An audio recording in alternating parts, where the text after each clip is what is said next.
ও lovely. Madan Mitra রঙিন চরিত্র। মদন মিত্র মানেই রং, মদন মিত্র মানেই প্রাণ, মদন মিত্র মানেই উন্মাদনা, মদন মিত্র মানেই বদল, অবস্থান বদল বলতে পারবো, ওটা ওদের ঘরের ব্যাপার। তবে তৃণমূলের সৃষ্টি লগ্ন থেকে মদন মিত্র ছিলেন। কলকাতায় মঞ্চ মদন মিত্র বাদ দেন, খাবারের প্যাকেট মদন মিত্র জোগাড় করতেন, এটা আমরা জানি। তবে মানে সেই মদন মিত্র ছিল অন্য, আর এই মদন মিত্র এদিক ওদিক যাতায়াত করছেন গুলিয়ে দেওয়ার জন্য, তো এগুলো চলবে। কালীঘাট তৃণমূলে ভাঙন অব্যাহত, আর এরই মধ্যে যে জল্পনা তৈরি হয়েছে যে মদন মিত্র কোথায় যাচ্ছেন। ঋতব্রত তৃণমূলের উত্তর কলকাতা জেলা সভাপতি সন্দীপন সাহার বাড়িতে কি মদন মিত্র? গতকাল স্বর্ণকমল সাহা এবং সন্দীপন সাহাদের তালতলার বাড়িতে যান কামারহাটির বিধায়ক মদন মিত্র, এমনটাই সূত্রের খবর। এই বিষয় নিয়ে আরো বিস্তারিত জানাবেন প্রতিনিধি কৃষ্ণেন্দু অধিকারী, আমাদের সঙ্গে টেলিফোন লাইনে রয়েছেন। কৃষ্ণেন্দু, গতকাল মদন মিত্র তিনি স্বর্ণকমল সাহা সন্দীপন সাহাদের বাড়িতে গেলেও দেখা হয়নি, আজ কি সাক্ষাতের কোনো সম্ভাবনা রয়েছে?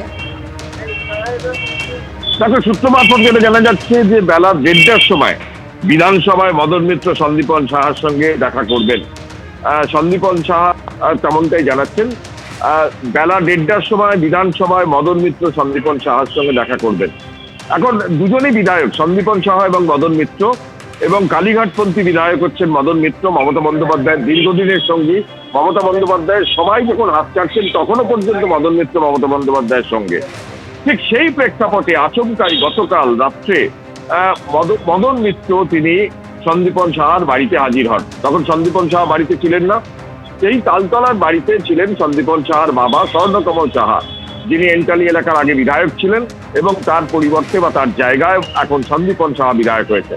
রাতে সেই বাড়ি থেকে ফিরে, যেটা সূত্র মারফত জানা যাচ্ছে, সন্দীপন সাহার সঙ্গে মদন মিত্রের কথা হয় এবং ফোনে কথা বলার পর আজকেও একবার ফোনে কথা হয় এবং ফোনে কথা বলার পর ঠিক হয়েছে সন্দীপন সাহার সঙ্গে সাক্ষাৎ করবেন মদন মিত্র বেলা 1:30টার সময় বিধানসভায়।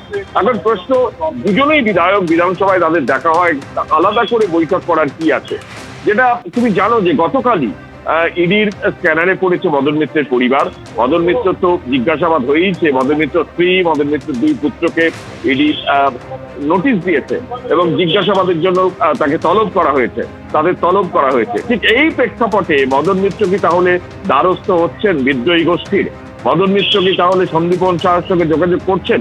তাহলে কি মদন মিত্র মমতা বন্দ্যোপাধ্যায়ের যিনি দীর্ঘদিনের সঙ্গী, সেই মদন মিত্র কি মমতা বন্দ্যোপাধ্যায়ের হাত ছাড়ছেন? সুতরাং সেই জল্পনা তুঙ্গে উঠেছে, কারণ ইতিমধ্যে মমতা বন্দ্যোপাধ্যায়ের যারা ঘনিষ্ঠ সঙ্গী ছিলেন, সেই মানে মমতা বন্দ্যোপাধ্যায়ের যারা দীর্ঘদিনের সঙ্গী ছিলেন, সেই অরূপ বিশ্বাস থেকে ফিরাদ হাকিম, চন্দ্রিমা ভট্টাচার্য থেকে অরূপ রায়, জাভেদ খান, এমনকি সাম্প্রতিককালে অনুব্রত মণ্ডল পর্যন্ত প্রত্যেকেই কিন্তু ঋতব্রত গোষ্ঠীর দলে যোগদান করেছেন, অফিসিয়ালি পোস্ট হোল্ড করছেন। ঠিক সেই জায়গায় এতদিন পর্যন্ত মদন মিত্র, যেখানে মমতা বন্দ্যোপাধ্যায়ের কালীঘাটে তার যাতায়াত ছিল, কালীঘাট পন্থী হিসেবে তার বক্তব্য স্পষ্ট করছিলেন, তিনি হঠাৎ করে সন্দীপন সাহার সঙ্গে বৈঠক করতে যাবেন কেন? এই জল্পনা তৈরি হচ্ছে। এখন গোটা দিন সেই বৈঠকের পর মদন মিত্রের বক্তব্য এবং গতিবিধি কি হয় সেদিকে নজর থাকবে। কিন্তু মমতা বন্দ্যোপাধ্যায়ের হাত যেভাবে ঘনিষ্ঠ মহল তার ছাড়ছেন, তাতে নতুন ধারা সংযোজন হবে কিনা এখন সেটাই দেখার। মদনের নতুন মিত্র কে হন, সেটাই এখন সবচেয়ে বড় কৌতূহলের বিষয়। ধন্যবাদ কৃষ্ণেন্দু। এবিপি আনন্দ, এগিয়ে থাকে, এগিয়ে রাখে।